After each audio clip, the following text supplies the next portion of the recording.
के तपाईलाई थाहा छ नेपाल स्टक एक्सचेन्ज नेप्सेले सेयर विक्रेता र क्रेता बीच यत्रो ठुलो विभेद गरेको छ।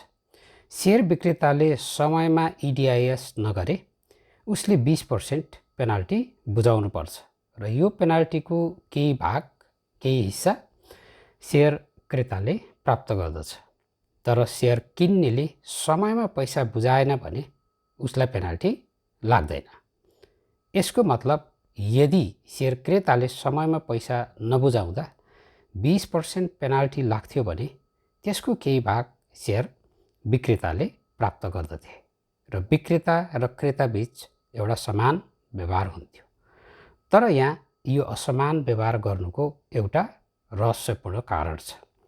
सेयर क्रेतालाई समयमा पैसा नबुझाउँदा पेनाल्टी नलगाउनुको प्रमुख कारण उधारो कारोबारलाई प्रश्रय दिनु हो या उधारो कारोबारलाई मलजल गर्नु हो र यो उधारो कारोबार सेयर बजारको सबैभन्दा ठुलो समस्या र विकृतिको कारण हो।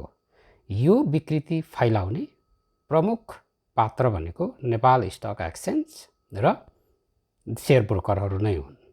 यिनीहरूको कारणले सेयर विक्रेताले समयमा पैसा प्राप्त गर्दैनन् र उनीहरूको पैसा हप्तौँसम्म होल्ड गरिराखेको हुन्छ र उनीहरूले भन्छन् विभिन्न कारणबाट समयमा पैसा बुझाउन या दिन सकेन, जस्तो खाता मिलेन, नाम मिलेन, या त्या वा इत्यादि। अब हामीले यस विरुद्ध आवाज उठाउन जरुरी छ। यसको मतलब यदि उधारो कारोबारलाई बन्द गरेर नगदमा मात्रै कारोबार गर्ने हो भने सेयर बजारका धेरै समस्याहरू समाधान हुन सक्छन्।